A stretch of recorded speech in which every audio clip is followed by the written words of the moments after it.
是因为你提前找人在我房车那儿堵住了，跟豆宝道歉。对不起，重新想，再咔一下揍一下人。他应该很快就进监狱了吧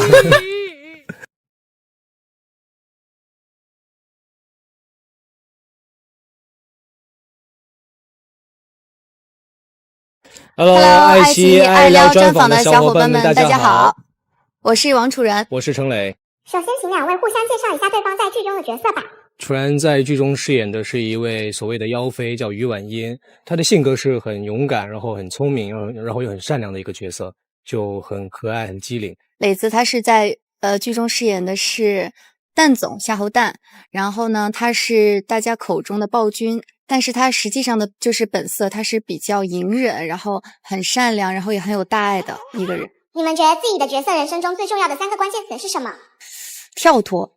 他的这个跳脱就是他一穿进去之后，其实是他的整个剧情线是跳脱了他原本的认知，然后其次是清醒，因为我觉得中途已经发生了很多偏离他认知的事件，然后但是他一直保持着清醒和善良，第3个善良吧。夏侯蛋的人生3个词是吧？跳脱也算跳脱，因为从一个我觉得是一个重生吧。因为他到初中之后，他的人生观和世界观还没有完全形成的时候，又把他扔到重新一个世界来重新去塑造他的一个世界观，所以算是一次重生。第2次重生呢，就是经过了那么多心如死灰的等待之后，遇见了于婉音，是一次内心真正的一个重生吧。第2个是不是第3个了吗？第一个是跳脱，两个重生，然后第3个就是幸运吧，就是不负等待。我有看到网友说那个张三川回去就还得参加中考高考。没有，他现实世界也会过呀，回去已经是个霸总了。大家都感叹于蛋 CP 很甜，在你们看来于婉英和夏侯蛋是从哪个瞬间开始对对方心动的？我觉得婉英对蛋总的话，其实他没有一个明显的点，我觉得是从很多就是你的话，还有一些你对我无条件的信任当中，我其实是一点一点，就是我是很被感触、被感动的。蛋总是不自知的那种，一开始就喜欢上他了吧？就是不自知的那种，我觉得是啊，因为他我有说了很多次，就是他一直在等待这个人，一直在心里给他留这个位置，所以他来了之后，其实虽然说一开始可能因为害怕，因为什么也好，去做了一些欺骗，但那个不阻碍他在蛋总心里的重要的位置。从什么时候开始亲？15集左右吧。没有吧？有吧？差不多。今天更新到几集就差不多，没有，差不多十几集，15集左右吧，15到20。对，其实还算晚的。后面会有比较虐的部分吗？有，但是他虐的时间也不会特别长，因为他是穿插来的。还不长。不然大家怎么看剧啊？没有虐，后面一点都不虐，后面全是甜的、开心的，没有一点虐的。大家都活得好好的，对。你们2人是通过这部戏认识的吗？不是，之前我们见过1、2次。怎么说？重新想，先咔一下揍一下人。就是我之前去他那个对。和本人相处以后，觉得对方有什么反差吗？我觉得不算反差吧，因为之前没有那么了解，所以就算不成对他有一种固有印象，所以还是从认识他开始会给我很多惊喜吧。就是他很真诚啊，然后有很多同频的地方，就是没想到我们2个人会那么多同频，就是生活中会有经常只有对方能 get 到的一些梗啊，或者一些话。对，而且我们经常有时候会突然一起说一句话，很经常，对，一起说一模一样的话，共脑。所以说为什么在演戏的时候就这种打闹或者说这种交流啊，其实是很本人的状态，所以觉得挺顺的吧。他也是，就是最开始的时候嘛，因为我也知道你这个是个好演员，就是他是一个，就以前的时候我觉得他是一个就是比较会给角色附媚的一个就是男演员，然后呢就是第一次见他也不怎么爱说话，就是也文质彬彬的感觉。剧中于婉英和谢咏儿的关系线也打动了很多人，楚然老师觉得于婉英和谢咏儿对彼此是怎样的存在？因为最开始的时候我对咏儿就是我其实一直没有把他当敌人，就是没有把他当成就是敌方阵营的，然后也一直想把他拉拢到我们这个阵营里来，然后后面就不跟大家剧透了，就后面咏儿也是一个非常真诚非常善良的人，就是会让人有点心疼的一个角色。是的，网友说于婉莹的出现对谢永儿来说也是一种救赎。是的，因为他其实相当于，从他的视角里看，也是自己一个人，他其实也很孤单。其实这2天有看他的剧情什么的，我当时都有点泪目。剧中北周和蛋总的故事线很令人动容，程雷老师怎么看待这条故事线？无论是南北周还是女北周，现实中给我的感觉就是这种感觉。然后我说这部剧所有人给我的感觉就是他本人私下给我的感觉，所以当时整个气场、整个氛围都演得很舒服。然后包括每次见到演北周的2位老师的时候，就会觉得很暖。我记得我当时有一场非常非常感动的戏是，就是有一场北叔给蛋总泡脚的一个戏，然后蛋总当时就看着北叔说：“你们为什么不早点出现？”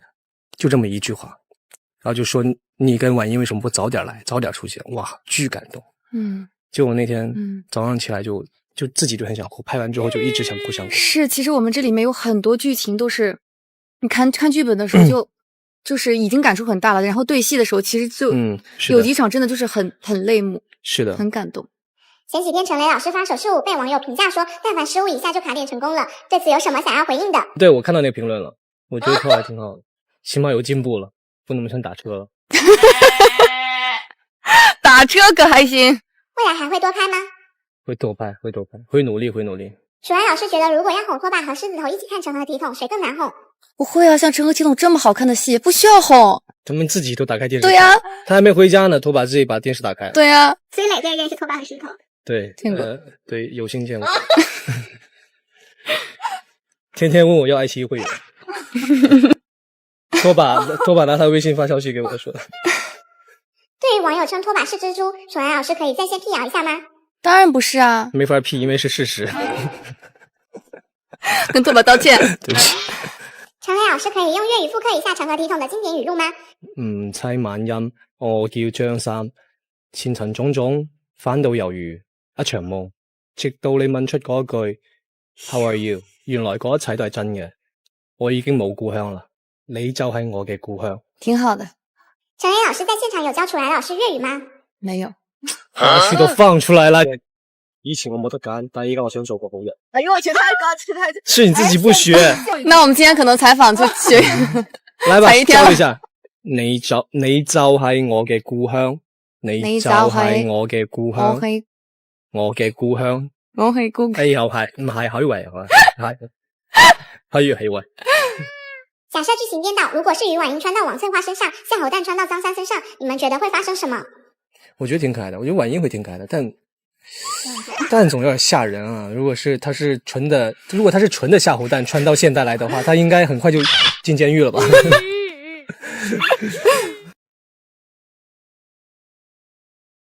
誰笑場的次數多？我們從來不笑場，互相保護一下。我們沒有笑過場。重新來一下。誰笑場的次數多？我們好像沒有。啊，不演了啊！就是你看，他真的笑了很多次。没有，就是因为我们那个氛圍太好了，然後大家都會就是笑個那麼一。有時候不是我們笑，對，偶爾是攝影師都笑。對，有時候我們在那演了，攝影師在那抖，攝影師笑場了。作為戲精胡鬧穿書劇，成何體統劇組劇外誰更戲精？50-50。都很。你們有被自己拍的劇宣視頻抽象到嗎？其實還好，還行，沒有我們玩的時候那麼抽象。那是視頻，那不是在你那嗎？你是說那個細菌劇嗎？對啊，很多。你什麼時候發？我都想看。你不是看過嗎？我沒有看過成片。我們想看。很好玩，很好玩。你看過成片呀？我看過是沒有定版的。哦，定版的我到時候修改一下。定版的在你手機鎖死了。因為我之前有很多物料，然後在我之前的手機裡，然後那個手機密碼忘記了。我換了新手機之後，舊手機密碼忘記了。吃火鍋必吃榜前3名是什麼？牛肉。什麼牛肉？很多種牛肉。吊龍。行。你說啊。我雪花。沒了。怎麼了？你平時那麼愛吃。你去吃牛肉鍋算了。怎麼可能啊？只有牛肉。牛肉啊，還有那個魚丸我也喜歡吃。魚丸。魚蛋。火鍋哪有魚蛋啊？有。只有魚丸沒有魚蛋。有。還有什麼那麼愛吃？我覺得是火鍋涮進去都會好吃。對。我覺得貢菜吧。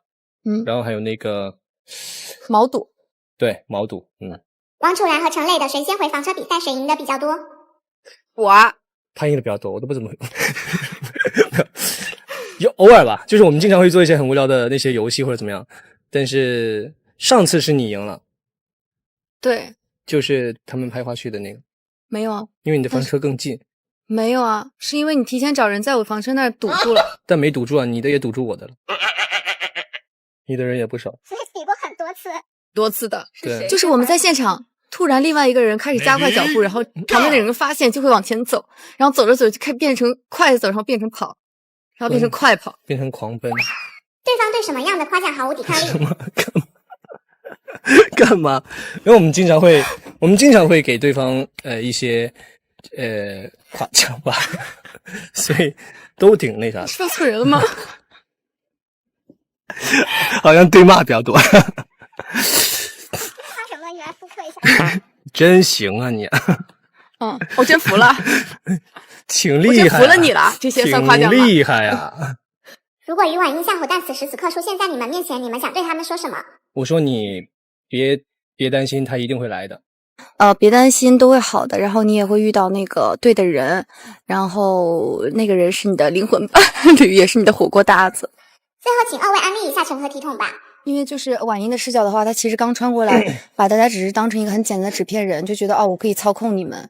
但后来其实就是需要的那个死是一个很大的让他成长的一个节点。然后其实从那之后，就是慢慢的他已经不能把大家只是当成一个纸片人了。其实那些纸片人他们也有自己的理想和抱负。我觉得就是真的很感动。我觉得大家可以往后看一下。对，是的，而且每一个人物都很感人，大家都很喜欢。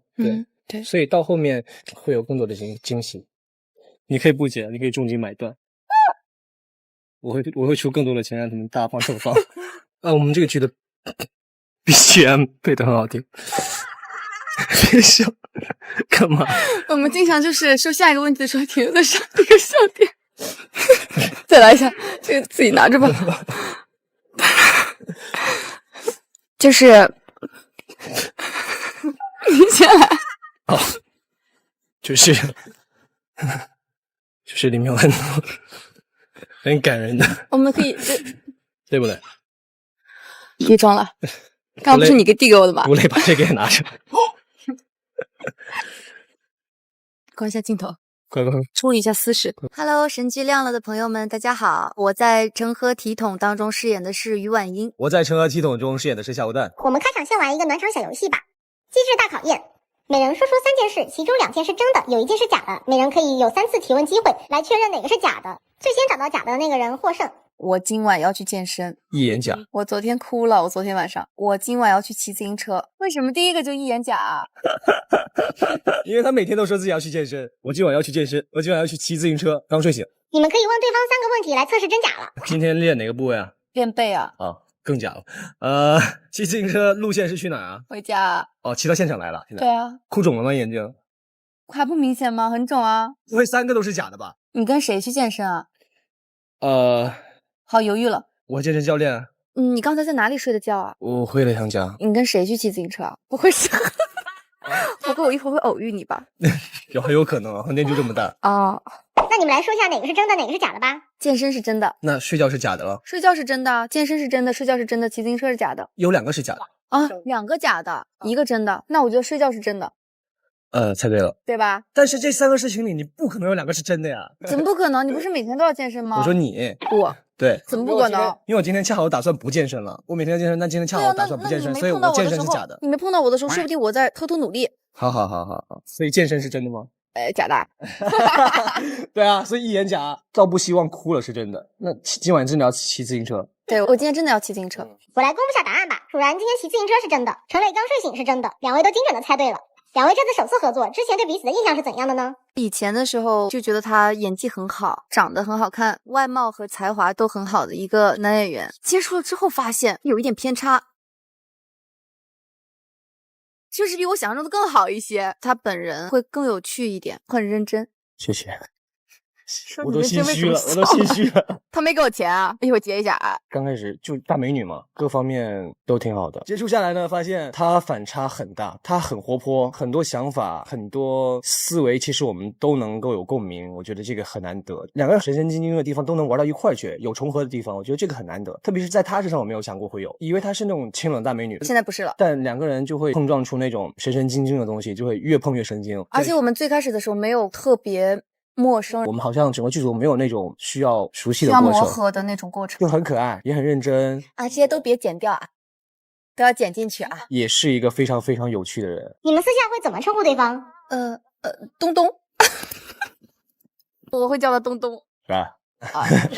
你们在接触的过程中有没有发现比较同频的地方？还挺多的。我们有时候会同步一起说一句话，对，经常一起说一个想法，经常共脑。平时一起玩游戏什么的，玩你画我猜啊。这次在剧中饰演于婉英和夏侯惇，两位觉得彼此身上最贴合角色的地方是什么？他整个感觉就是很于婉英，不了解他可能不知道，但是通过跟他熟悉之后，发现他其实很多自己的想法啊，一些性格表达啊，就挺于婉英的，活活泼泼的，大大咧咧的，也很好玩，很有趣，能给人力量的。我觉得他最大的就是很随地大小眼，因为我们日常就是演来演去嘛，一定要演800遍的那种。我觉得他会比蛋总要乐观一些。很有趣的就是我们可以随时随地自己演，不需要提前预告，就我随便说一句话他就知道我在演戏了，他就开始接那个角色了，然后我突然开始换场景换角色他也知道，有时候就突然两个人就开始演。对，就每天不知道在演什么。如果让王楚然和程磊传输到古代的话，你们觉得在书中会过得怎么样？会过得很快乐。我觉得会挺快乐的，会很快乐，因为我们平时聊天聊的很多，有很多兴趣爱好可以一起去做，你到那个世界应该会很有意思。于婉英、夏侯惇经常随地大小眼，你们觉得剧中哪个片段演绎属于纣王妲己看了都直呼内行？咱们其实戏中戏没有很多，戏中戏其实真的没有很多，因为我们都是截取的很小的片段，可能就是在宫女的眼里面演的一些。爱扶持在这儿在神里，但一定要说一个的话，可能就是刚开始的那个小太监360度下水那一场，那个感觉挺有意思的。360度旋体。于婉英是夏侯惇的宠妃嘛，所以你觉得夏侯惇最宠于婉英的一个行为是什么？我觉得还挺多的。他是一个细节控，但总是一个很细腻的人。他总是会比婉英想的要提前一步，永远是提前一步。他特别护妻，受不了别人蛐蛐我，别说欺负我了，就骂我几句他都受不了，忍不了一点。他好像有给你置办一个大宅子，还有秋千什么的。对，转圈吗？转吐了都要。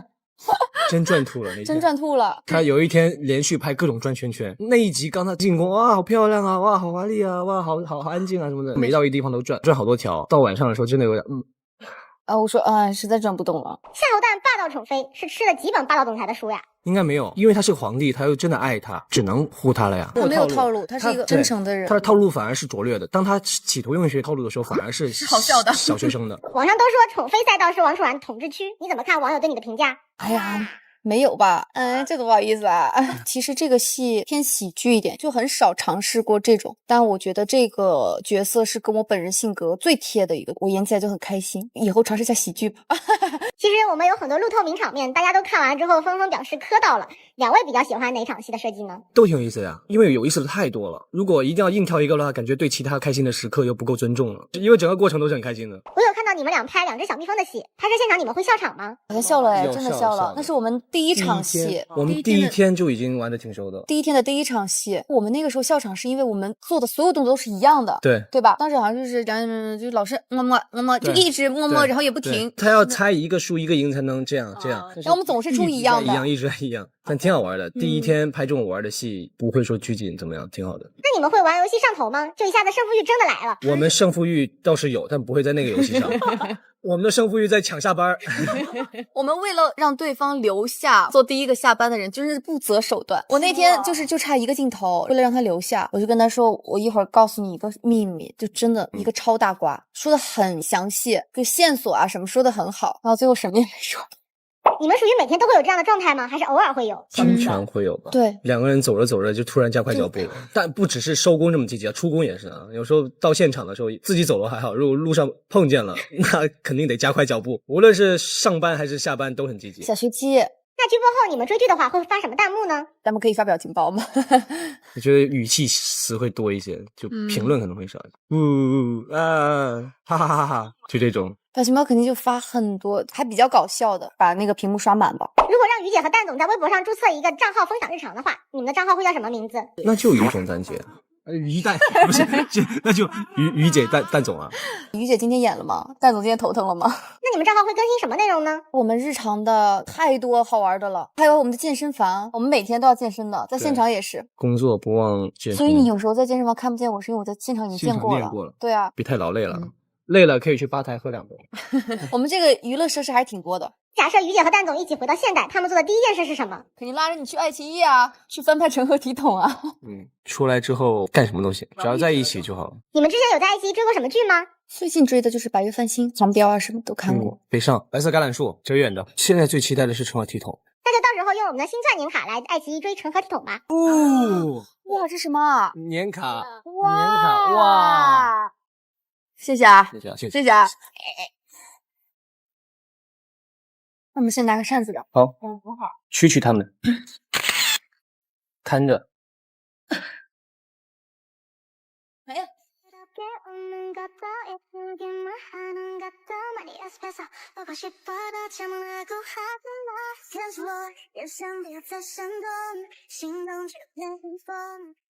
，Hello， 神剧亮了的朋友们，大家好，我是王楚然，在《成何体统》当中饰演的是于婉英。《成何体统》这部剧最吸引你的地方是什么？我觉得就是一个反套路、多人穿书的这么一个设定，然后我觉得很新颖。它整体也是一个比较轻松的。如果按照社畜王翠花的角度来吐槽古代的种种，他会吐槽什么呢？怎么共享单车呀？肯定想有个自行车呀。这个皇宫这么大，那轿子又走得慢，就把别人也累到了，肯定想骑自行车呀。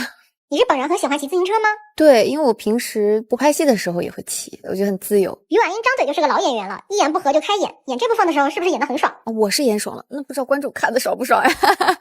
于姐是个内心戏很足的人吗？那肯定是，因为她剧中有很多 OS， 很像是我看剧的弹幕啊，就是内心吐槽，然后包括她的一些心里的那种小悸动啊。你觉得于姐用什么现代技能可以帮助她斗过那些后宫呢？她平时对甲方的那一套肯定会说啊，姐姐，好的，收到。明白，我现在就去。行动派各种拉拢吧，他肯定还是想跟后宫的人打成一片的，他不喜欢宫斗呀。剧中哪场戏会让你觉得于姐拥有着美丽的精神状态？那可太多了，最近新拍的跳广播体操的吧，他会带着整个后宫各个嫔妃玩那个老鹰捉小鸡，然后还把皇帝带进来跳广播体操，他推崇一个就是健康。唐书阁大火之后，于婉英对这个书里的世界是否有了新的认识？他那个时候应该是很懵的，因为他本身就很自信嘛。就在前期的时候，可能婉英觉得都在我的掌控当中，所有的剧情我都知道。因为旭瑶是他见到的第一个死在他面前的人，所以他的那个心理就很崩溃了。然后他那个时候遇到了端王，没有想到端王是那么有手段的一个人，所以他那个时候是真的很破防。其实就是当下的变化跟他想象中的剧情已经产生了偏差，这就预示着他后面每走的一步都要非常谨慎。我觉得婉英的成长线还是挺明显的，因为她自始终她都是一个很善良很有大爱的人，他们那些人死在她面前的时候是真的很触动她，她是真的很难过的，她其实已经不仅仅把他们当成纸片人了。夏侯惇出现说出那句放开他，于婉英那一刻的心里是怎样的？放开他！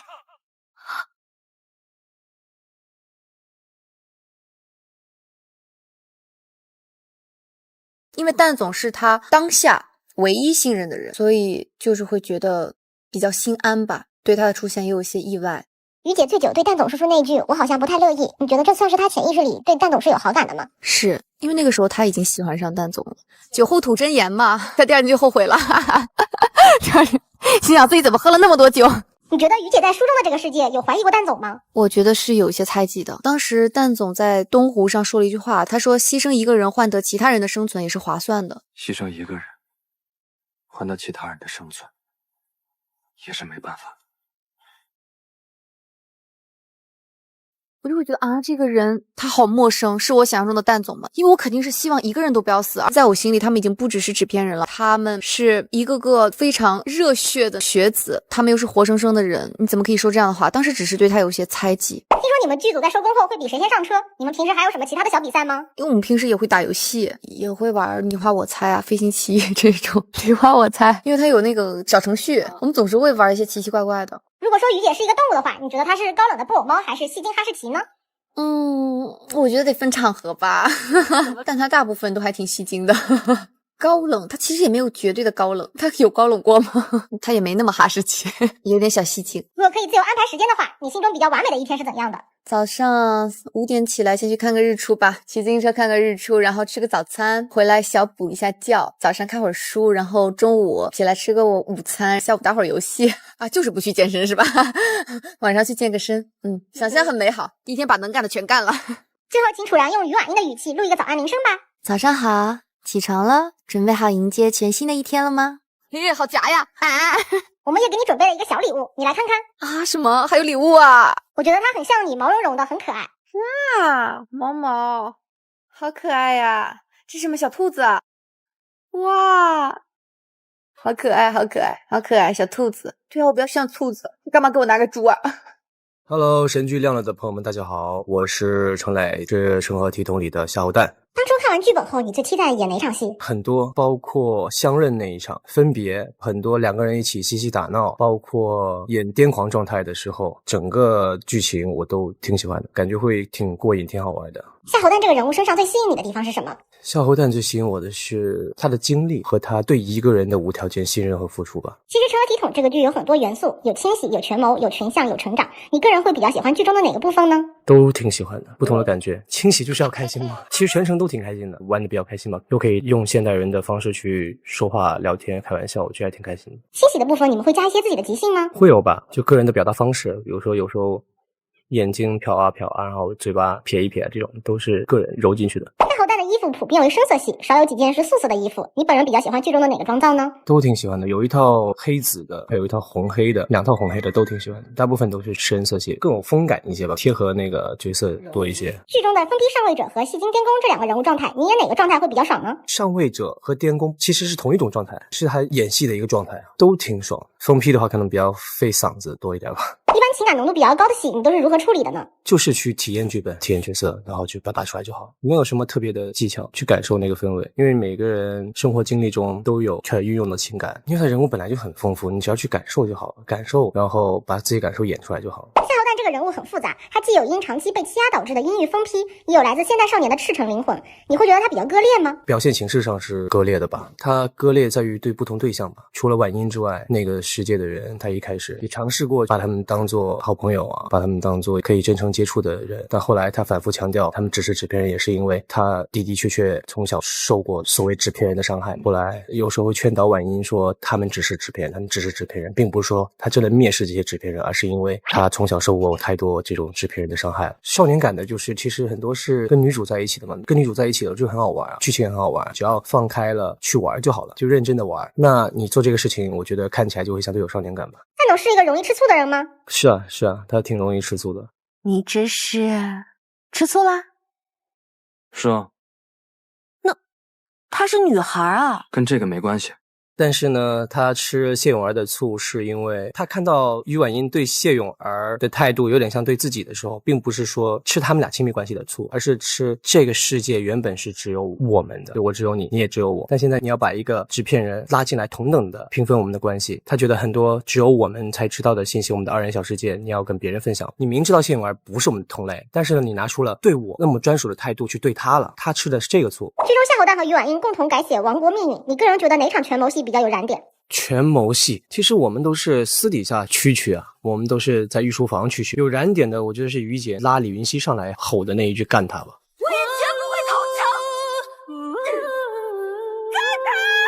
我觉得再燃也没有那个燃，因为那句真的很燃。夏侯诞隐忍不发，蛰伏10年，你认为他是什么时候开始萌发了这个野心？不用萌发，他一直都有，他一进来就被欺负了呀。我觉得是适应这个世界不需要多久之后，自然就会有这种想法，只是有时候方式心态有些不一样。于姐来了之后呢，心态和方式上会有更大的改变吧。那你觉得他真正的抱负是什么呢？其实是想当一个明君的吧，因为他只能活在那个世界，对他来说那个就是真实世界了。虽然他口上说的这是一个书中或者是一个纸片人，他甚至怀疑外面的世界是不是才是假的，因为我只能活在这个世界了，所以他当然是当做真实生活去活的。他在那个位置上，他不想当真暴君的话，他就只能是试图积攒力量去当一个明君了。于婉英来了之后呢，他的病情逐渐加重，但是呢，很幸运的是遇到了自己一直等待的人。他的抱负可能就是把他在这个世界吃过的苦都尽量筛选掉，然后让他好好活着，去感受这个世界吧。夏侯诞曾说我已经没有故乡了，你就是我的故乡。你觉得他最后在这个书本世界里给自己创造了一个怎样的不同结局？在这本书的世界里，他就是就是尽力不要让于婉英吃自己在这个世界里吃过的苦，尽量的营造一个更顺的女帝之路给她，希望她可以顺顺利利的、健健康康的活下去吧，在那个世界。你会有心疼夏侯惇的时候吗？有，当然有。其实全程都挺心疼他的，过往的经历和未来，他可能是空白，没有交代他到底怎么回去现代的。那他回现代等了多久？那他在现代过的那段时间里，他应该会心疼于婉英自己在那个世界待了多少年吧？比如说走了之后，书上是几十年，那你能想象你在现代可能只等了他10年，而他在书中过了60年，很难受。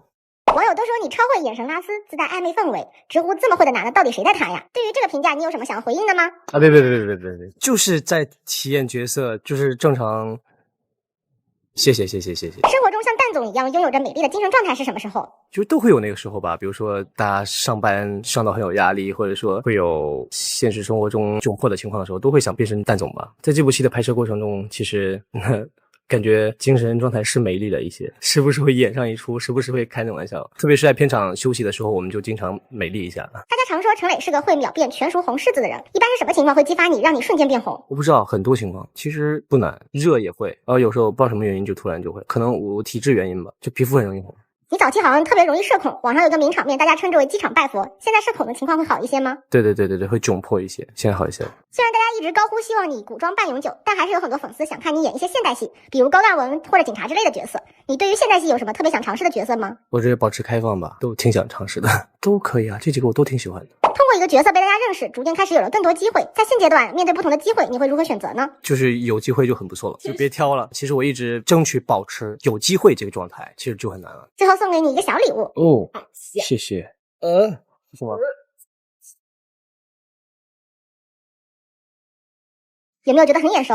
娜塔莎吗？真的？我妈呀，谢谢。对，还挺像的。娜塔莎好可爱，回去给她挂上。Hello， 虎场大拷问的朋友们，大家好，我是王楚然，在《成何体统》当中饰演的是于婉英。参见陛下。陛下吃。臣妾钓到鱼了。横拿琵琶。看在臣妾的份上，真香，就饶了家父吧。你成何体统？我先来填空一下，然后你觉得夏侯惇是由多少加多少加多少构成？50%的爱，然后这个是指大爱，然后25%的勇敢，然后25%的温柔。那于婉英也是50%的大爱，然后25%的清醒，然后25%的聪明吧。他们都说王楚然就是宠妃赛道的最权威的主人嘛。没有，首先非常谢谢大家对我的认可。想一下把这个赛道深耕一下咱们。对，如果以后未来如果有更多就是比较喜欢的或者比较想尝试的角色的话，也是可以的。你可是19岁就养受宠的妃子呢。对，张贵妃。成何体统喜剧元素很多嘛，然后你们在拍摄的过程中有没有什么有意思的现挂？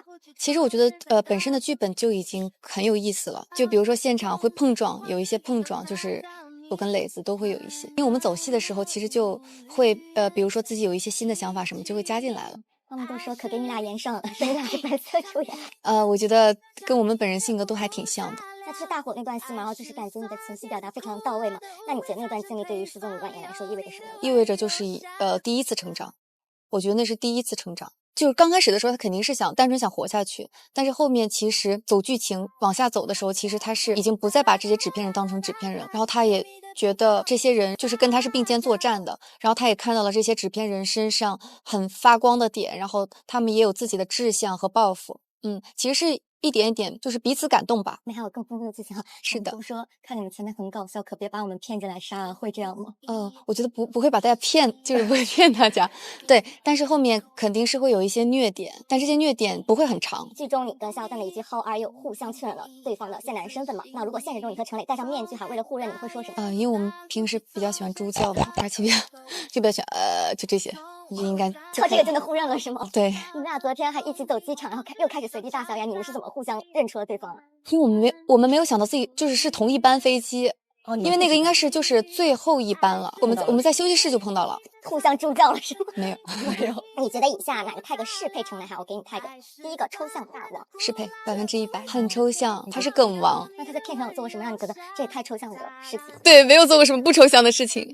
那他在你的朋友里是前3？哦，肯定的。那他是第1吗？可以是第1。我的朋友们都差不多，就抽象程度差不多，但是他是属于那种他很有梗，对他这个人就很幽默。你就不跟他争了是吗？啊，争不过，争不过。第2个哈，机车男神，机车男神这个也适配他，因为他比较喜欢骑摩托嘛。整个横店好像都知道吧？那你有我们刷到过，就是他们的微博好像。对，你有看到他在横店骑车上下班吗？哦，有的。哦，你有没有觉得哇？很带感，我只看到了他的车，没有看到他人哈。你想学吗？他说楚然来，我教你一下。姐可以尝试一下，可以让他当老师。不可以。没有，他肯定是骑得很好的，但是对我比较怕受伤。那第3个哈，画画天才，我觉得是他画很好。到底你第一次知道他是美术生，你的反应是什么？我觉得他长得就挺像美术生的吧。我觉得他就是一个第一给人的感觉就是偏文艺一点的男孩。他们跟我说你们的头像不是他画的，我以为是他画的呢，就是你的火锅头。不是，但他自己画的也很抽象了。因为我们在现场，比如说就是有一张纸，然后我们拍完了之后，拍完这一条，然后中间休息的时候，我们就会在那个纸上画画。你们2个一起作画吗？也不是画对方丑照吧。那第4个哈，摄影高手，这个我觉得也是。那你觉得他是一个很会提供情绪价值的摄影师吗？我觉得还挺会的。他会说，哇，这个好好看，别动别动，巨美，然后就这种。对，咱也没看到成片到底啥样，这情绪价值先是给到了。但是我看到过他之前拍的，就是我的几张照片，真的很好看。那就是之前滴眼药水被拍到，大家说你好可爱嘛。然后参加活动，你的包包里面必备的东西会有什么？就第一个肯定是眼药水，必须得有眼药水。我看欧瑞鹏还借你的眼药水了，因为大家眼睛都很干的样子。然后还有就是一些就是补妆的东西，反正那个包里面确实挺多东西的。对，有什么小零食之类的？因为我们那个桌子上面可多零食了。如果托巴和那个狮子头参加萝卜米老鼠纸巾大赛的话，谁能获胜？萝卜米老鼠纸巾大赛是什么？就是网上一个很火的小猫，它的主人会说萝卜，然后它就会指萝卜，主人会说真棒，然后就会给它小零食。天呐，我觉得他们应该不会吧？因为我之前就是买过一个那个按的那个铃啊，然后我们所有人教他们俩教了1个星期都没教会，但是他们后来学会奖励了。因为我录了很多嘛，比如说妈妈开心什么，就这些都没学会，就学会奖励了。因为就是摁了之后就给他吃的，然后头发就一直在狂摁。你会在横店拍戏的时候带他们2个一起？会的。就之前你的好朋友曾舜晞，他不是横店狗狗收纳大师吗？你有把你的狗狗给没有？他那个时候收纳的时候我还没开始养。对，如果以后有事的话可以，如果都在横店的话。他们有没有交到什么娱乐圈的好朋友啊？今年？因为就是他们会有时候会在横店，但是就是大部分就会被我妈会拿走。还有谭老师的，你不跟他拍戏了吗？那个时候我刚养拖把，然后拖把跟他们认识。当时的时候就是谭老师给了我一大箱狗零食，因为他当时就是正在我隔壁拍戏，然后他来我们车上找我玩的时候，就是他带了一大箱狗零食，然后拖把可爱吃了。那个时候就拖把可以独享，现在狮子头来了，那一箱都不够了。这有点太难了，这个他有点这个狼尾是吧？曾哥吗？曾哥也不会骑摩托啊。是曾舜晞，是曾哥啊？是因为他这有狼尾，我记得好像就只有他留这个狼尾。猜对了，是他，但是我也不知道他会不会骑摩托。好像不会吧？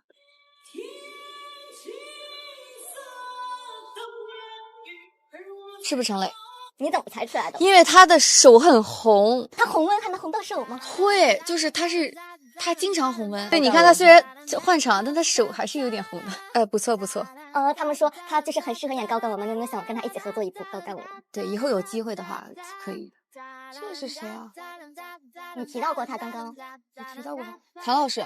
对，谭次还给你狗狗零食了呢。这段卡掉啊，重新来一下。你不是跟他还一起拍了手势舞吗？是他教随的你吗？对，因为我看了那个视频之后，我就一直没太学会嘛。然后那个时候他教了几遍就会了。这是谁啊？这也是个转场，这个你肯定能猜出来。你看前面的转场，陈磊，他的相机又出场了。谁最近在拍古装啊？他好像没在拍古装，他没在拍古装，他现在没在拍古装，但是他这是古装专场。他说他上大学的时候你在上高中，他上大学的时候我在上高中。对，徐正轩。不对，我上大学的时候他在上高中。他在上大学，我怎么那么耳熟？敖瑞鹏，我大学你还是高中呢。Yes， 没刷到过他这么帅的，只刷到他抽象的是吗？是，大部分推流推的好像都是抽象的。那看来推流推你都是他的小号。虎场大拷问的朋友们，大家好，我是演员程磊，在成河体统中饰演夏侯诞。欢迎蛋总。怎么等着朕动手了？有时候透过表象看实质，一切的意图就迎刃而解了。欺骗朕。诸位若想走，朕不会阻拦；诸位若想围观，朕会鼎力相助。我们今天先来一个辟谣大会哈，你要辟谣或者澄清一下。好的。第一个是现场被夏侯诞和于婉英顶号2个人随地大小眼，这是真的还是假的？这个不用批，是真的，还很多，要不其实每时每刻都会在演，很好玩，什么都演，什么想到什么演什么，就是有时候开一个头，他就知道你要演什么了，就开始接了。那第二个是在片场幼稚小游戏比赛中，总是一边嫌弃一边又很想赢。辟个谣啊，没有嫌弃。还有看你们那个一起什么扭腰，就是那个走路的视频。对啊，就挺好玩的，太多了。那你是比较厉害还是一半一半？那他们说陈磊看似演了一个角色，其实演了3个。怎么说？就是你演了夏侯诞，你还演了张三演的夏侯诞，还有张三本身。张三、夏侯诞，张三演的夏侯诞，他其实也代表了3个心理层次。你在演每个不同的角色的时候，会有不一样的想法和表达方式。其实跟于姐还有跟北叔在一块的时候，是最接近张三本身的。大家都说成何体统是内娱痛剧嘛，你知道是什么意思吗？痛剧什么意思？就是有很多梗在上面。里面又贡献了一些梗，比如说大家都说陈磊是一个很善良的人，一个节拍也舍不得踩。这不是今天的吧？今天也有是吧？我每次一跳舞就会有，正常，习以为常。私下加练过吗？没有，我接受这个现实。那大家都说成何体统，前期有多开心多甜，后期就有多虐嘛？你拍的时候有这种反差感吗？因为它不是按时间顺序来拍的，所以我是穿插着来的，所以感受就一阵一阵的，一场哭一场笑的。但是总体来说，他所谓的后面虐，他整个过程，他整个氛围还是充满希望的。他的虐只是某些情节上和某些点上的所谓的也有一些大的点，但他整体氛围还是充满希望的。那蛋总的精神状态和你的稳定情绪形成鲜明的对比嘛？看一下以下的情景，你跟他分别会是什么反应？第一个是爱吃的零食找不到了。夏侯诞，我能想到的就是发疯了。你说在人前吗？就大臣面前想吃的东西吃不到了，那就把御膳房都拉出去了，可能是吧？又拖了，拖出去。那你呢？你爱吃的泡面找不到了。泡面找不到了就不吃了呗，刚好减肥啊。你不是很爱吃泡面吗？但我也不常吃，偶尔吃一下。那你爱吃泡面这种习惯是你当演员之前就有的吗？从小，我小时候身材也没有很好，现在是怎么保持身材？就不吃泡面，健身运动，多运动，然后吃健康的，不需要特别的节制。你只要吃健康的碳水和这个蛋白加这种蔬菜的话，它都能瘦的。第二个是定好的约会，对方临时爽约了，婉英给你爽约了怎么办呢？那夏侯诞也没脾气啊。毕竟是于婉英嘛，在夏侯诞的视角里，只要于婉英做的事情没有伤害到他自己，他就不会太生气，他只会可能有点落寞、失落什么的。如果涉及他自己的安全的话，他可能会很生气。那如果是你呢？你定好了，然后对方突然爽约，也分人吧，可能问一下你有什么事，确实谅解。那第三个是拍照的时候对方嫌弃不好看，怎么办呢？所以我不让他看原图啊。我拍照不是因为说人拍的不好看不让看原图，我是觉得色调和一些场景啊、光线什么东西不一定是我最满意的，然后我打算后期完之后再给你看。我一般很少会直接让你看原图。你还给他加包后期呢？对啊，我拍的嘛，因为你修图也算是一种就是表达审美嘛。但是修图很辛苦吗？有没有给加鸡腿啊？还好，修它的就主要是调色调就好了。他不用 P 脸。几乎不用。大家都说你很苏，很会演小说男主，你知道吧？然后想知道你是怎么看待苏点，然后你觉得男生和女生看苏点有没有什么不一样的视角？就是算是观众的一种赞赏吧。他说你的手总是很红，这是为什么？我整个人就很容易红，我也不知道为什么。这就很小说男主啊。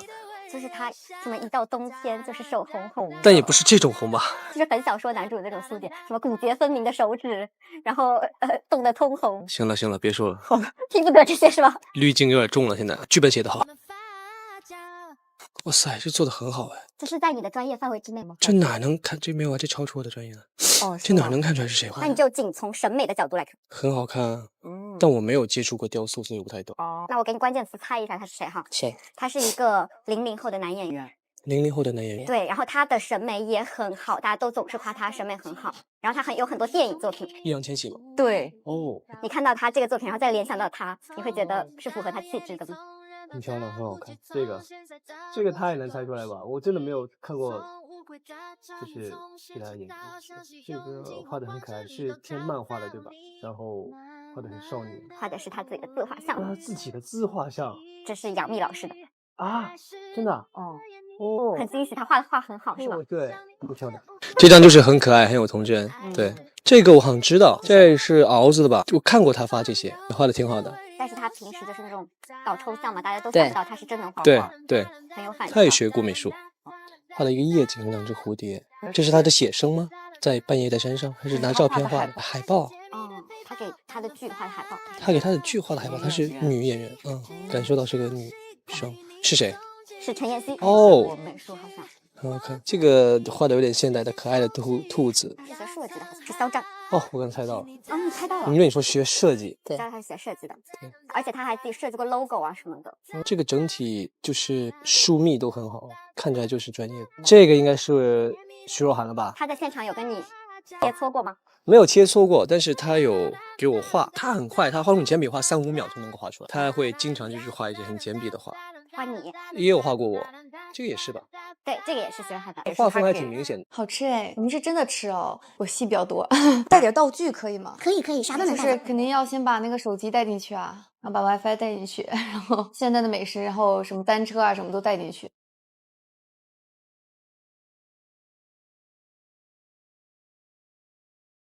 我这是在小说里作威作福、害人无数的余婉音，暴君就爱妖艳真话。陛下，这可是决定咱们于丹组合生死存亡的一战，我想跟你站在一起，和你并肩作战。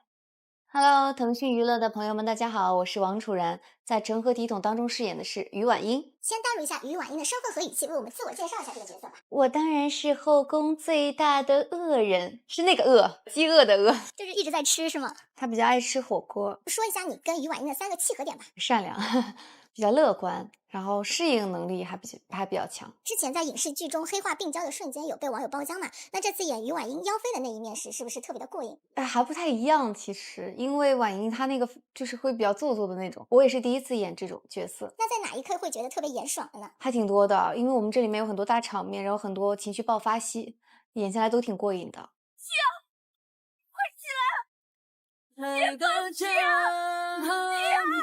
在追剧团上，就是扮演妲己，大家都说姐姐一勾手，我的魂都被勾走了。如果安利一个余婉音的名场面，你会安利哪一场戏呢？目前播出的话是需要下线那场，也就是藏书阁落水。因为那场拍的时候，其实我也挺震撼的，因为我们是实景拍摄嘛，然后那个火也都是真的。其实，在那个环境里面，就是很害怕，然后很紧张、很压迫，包括需要的有些词，那个其实也是婉音很大的一个转变嘛，很大的一个成长。当时那场戏就觉得特别好酷。当时说护国安的时候，其实非常感动。然后我现在看了正片，其实剪完之后看起来会更震撼一些。你的古装扮相一直都被赞自带故事感嘛，然后这次的角色是既有古装的皮囊，又有现代的思维内核，这种古今碰撞的演法，和之前纯古装角色相比，你觉得哪个更有挑战呢？平时的古装戏的话，可能会礼仪方面比较严谨。婉音她毕竟是现代穿过去的，她可能最开始连那个手他都不会摆。那会觉得挑战性是这次会更大，还是以前会更大一些呢？都还好，因为这个跟我本人也比较像的一个角色，就是性格。看预告会经常有刷火锅的戏份嘛？你们在片场火锅吃爽了吗？看在臣妾的份上，就饶了家父吧。还敢求情？咱不只是小赌怡情，并未收受贿赂啊！你吃饱呢？你再说两句。再说就水钱了。最开始就是只有我和蛋总2个人，后面就是加进来的人越来越多。片场的火锅道具好吃吗？好吃哎，我们是真的吃哦。生活中平时会有就是余婉音戏精的这一面吗？有，我戏比较多，不是内心戏，是外放戏，比较爱演戏。在什么情境下会比较喜欢搞抽象的？感觉到了就来了。据说就是后期的剧情是非常虐的嘛，大概会被刀到什么程度呢？我坐在那儿，然后或者是我跟这些演员拍场次的时候，我都不需要酝酿，哭戏，然后我在那儿站着就很想哭。哭戏会很多吗？很多，整个戏的哭戏都还挺多的。但是他这种哭其实不只是一种情绪，只是很悲伤那种哭，不是的，它其实有很多不一样的情绪在里面。谈一下跟陈磊的合作吧。磊子他就是反差还蛮大的，我印象当中他好像是那种比较I 的人吧，其实他还挺E的。那射手座我们也是还挺合的，就比较合拍吧。那在跟他合作之前，有对他的哪部作品或者短视频印象特别深刻呢？刷过一些戏的切片，刷的挺多的。老被推到是吗？对。演这部剧之前对穿书有过了解吗？自己会玩一些小游戏吗？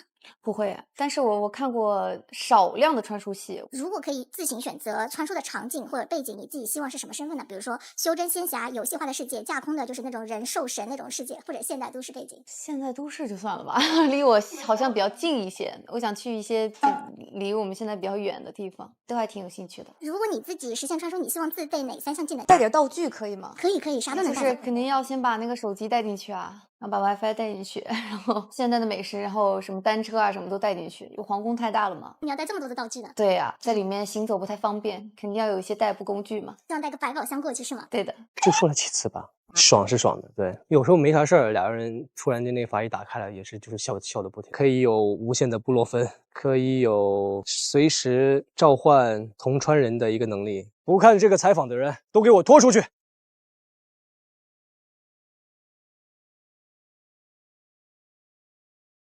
我是夏侯惇，我没有同伴，没有朋友，我只有敌人。我不过是一个被人蒙住了双眼、捂住了双耳疯王罢了。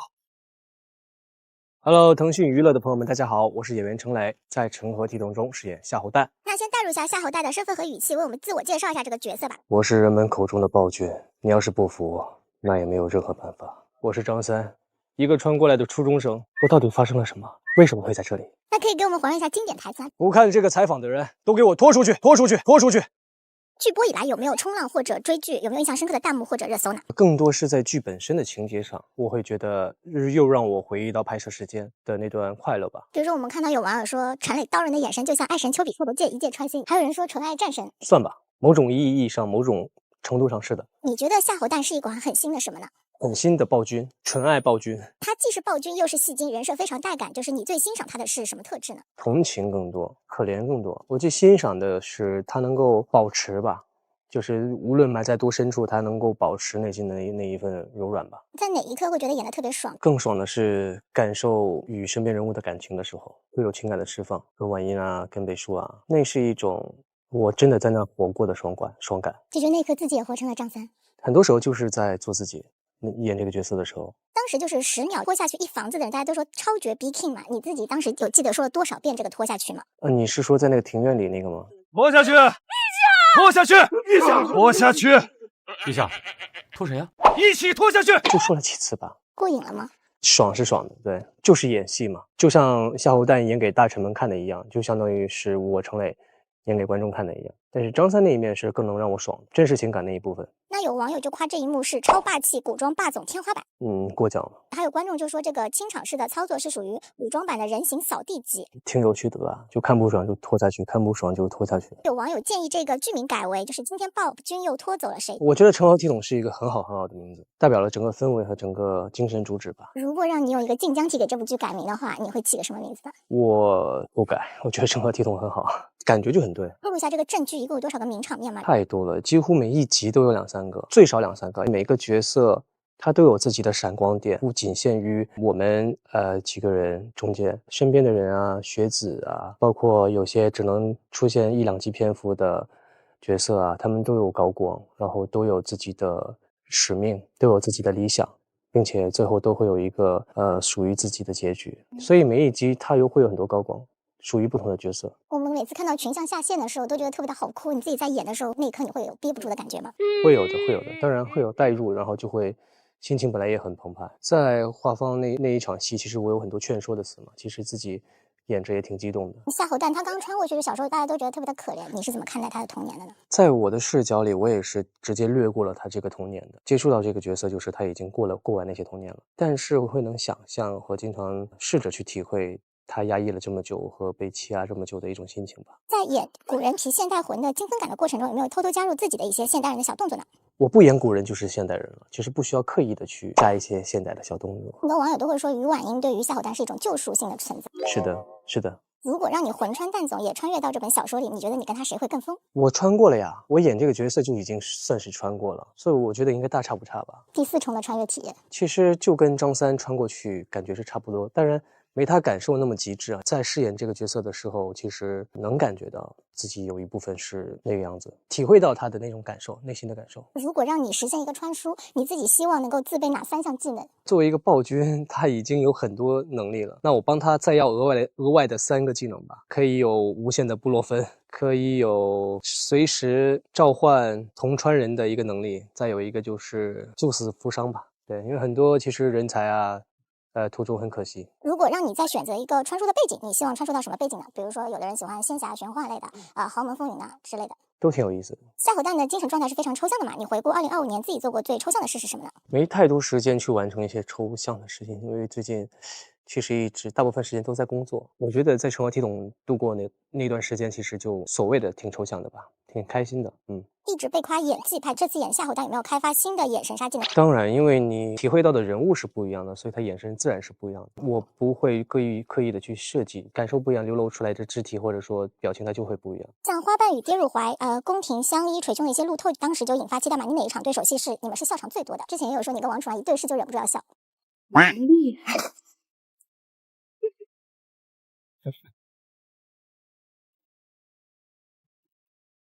也没有，就是我们有一个阀，不涉及固定的词儿或者场景，有时候没啥事儿，俩人突然间那阀一打开了，也是就是笑的不停，就没有任何理由。就是今天来上班好开心，然后就笑了。也不一定，有时候就是会那样。这部戏好像也有不少甜的场面嘛，有没有哪场戏你是觉得自己演的时候也磕到了？大部分这种甜的戏都挺开心的。你会比较触动的，比如说是一些故事感、宿命感的东西，还是比如说像一些场景会比较发烫的？宿命感吧，这种会比较更能触动我一些。就是开心也是开心，但是涉及人物整体的经验和历史的戏会更让我感动一些。那像一开始，比如说那个开场的时候，你会不会觉得也磕到了？